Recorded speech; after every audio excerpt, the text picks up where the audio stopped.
Then one day Maulana had a dream, and in that dream he saw Rasulullah sallallahu alaihi wasallam.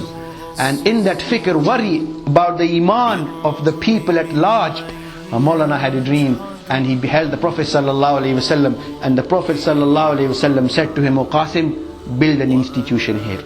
And the Prophet sallallahu in the dream outlined the boundary. He says, "Let this be the boundary of this institution." And the Prophet sallallahu alaihi wasallam left behind few, in the dream, left behind some stones to outline the boundary. When Maulana woke up in the morning and he went to check the place in Deoband. And Deoband, the literal meaning of Deoband is where a Deo is another name for a jinn, where a jinn has been tied. Some people are of the opinion that in the time of Sulaiman alayhi salatu wasalam, he imprisoned some jinns in this area.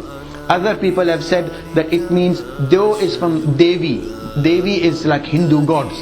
And so because in the whole region there used to be so much worship of idols, that because of the influence of this idol worship, this area was known as Deoband.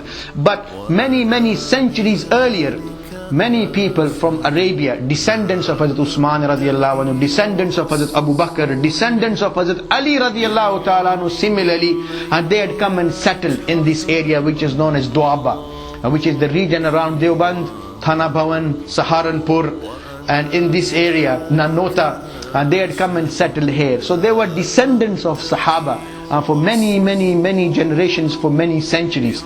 And Maulana Qasim Nanotwi rahmatullah alayhi, when he got up in the morning and he went to look for that space in Deoband. And in Deoband at the time, there were Hindus and Muslims. But Hindus lived on one side of the town and the Muslims lived on the other side of the town. And in that Muslim area, when he went around in that masjid then he saw, as the Prophet sallallahu alaihi wasallam had pointed to him in the dream, he saw the lines which the Prophet had encircled. And then Maulana, under the supervision, Haji Imdadullah Muhajir Makki had gone to Makkah and settled there. Maulana Rashid Ahmad Gangohi was his as it were companion in the discipleship of Haji Sahab, and they had grown up together and learned from the descendants of Shah Waliullah Muhaddis Dalwi rahmatullah alayhi. His son was Shah Abdul Aziz, and Shah Abdul Aziz among his sons was Shah Abdul Ghani rahimahullah. So Maulana Qasim and Maulana Rashid Ahmad Gangohi had learned from Shah Abdul Ghani Muhaddis Dalwi rahmatullah alayhi. So they were friends and they were students of the same mashayikh, and they had grown up together, and having made mashwara and consulted him on this issue, they eventually decided in 1866, in the masjid in Darul Uloom Deoband, there was a tree of pomegranate, an arka drakhta, and over there they managed to gather 21 students, and one of them was Mahmud Hassan, who eventually became known as Mahmud al-Hassan. And they established a madrasa and they employed a teacher. His name was Mullah Mahmud. So Mullah Mahmud was the first teacher.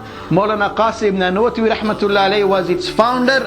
Maulana Rashid Ahmad Gangohi was spiritual advisor, and Maulana Haji Imdadullah Muhajir Makki rahmatullah alayhi was its soul, was its inspiration.